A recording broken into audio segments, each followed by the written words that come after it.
அப்படின்னா பாவம் என்பது கொடுமையானது, பாவம் என்பது அழிவுக்குரியது, பாவத்திற்கு ஒரு சம்பளம் இருக்கு. என்னங்க? மரணம். பாவத்தின் சம்பளம் மரணம். இது சில நேரங்களில் அநேக ரட்சிக்கப்பட்டு ஞானஸ்தானம் எடுத்திருப்பாங்க, ஆனா பாவத்தை தைரியமா செய்வாங்க. இந்த பாவம் இதெல்லாம் ஒன்னும் பிரச்சனை இல்லை, இந்த பாவம் இதெல்லாம் ஒன்னும் பிரச்சனை இல்லை. தேவனிடத்துல ஒரு கணக்கு இருக்கு, நம்மை குறித்த கணக்கு, உங்களை குறித்த கணக்கு.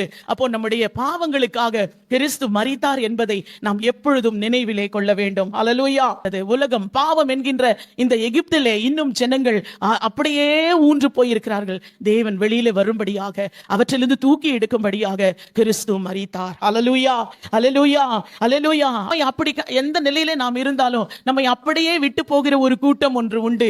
இவன் என்ன நாம் என்ன கண்டுகிறது, இவனுக்கு என்ன நாம செய்யறது, இவங்களுக்கு என்ன நாம பரிந்து பேசுவது, இப்படி போன்ற ஒரு ஜனங்கள் மத்தியிலே நாம் வாழ்ந்து கொண்டிருக்கிற வேளையிலே நமக்காக ஒவ்வொரு நாளும் ஆண்டவர் நம்மோடு கூட இருந்து, இதோ உலகத்தின் முடிவு பரியந்தம் சகல நாட்களிலும் நான் உன்னோடு கூட இருக்கிறேன் என்று சொன்னவர், நம்முடைய கஷ்டங்கள், நஷ்டங்கள், பிரச்சனைகள், வியாதிகள், பலவீனங்கள்ல அவர் நமக்கு துணையாய் இருக்கார். அல்லேலூயா.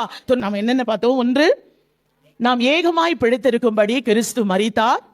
நம்முடைய பாவங்களுக்காக கிறிஸ்து, நம்ம எல்லாருடைய பாவங்களுக்காக கிறிஸ்து மரித்தார்.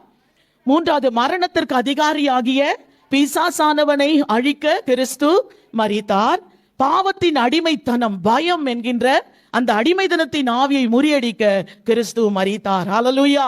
அப்படின்னா நம்முடைய வாழ்க்கையில நம்ம யோசிக்கணும், ஆண்டவரே நீர் எனக்காக செய்த மேன்மையான காரியங்கள், மகத்துவமான காரியங்கள் என் வாழ்க்கையை நான் மறக்க கூடாது. அனுதினம் அன்றாட நம்மளோட வாழ்க்கையில நாம் இவைகளை அபியாசப்படுத்த வேண்டிய ஒரு காரியம்.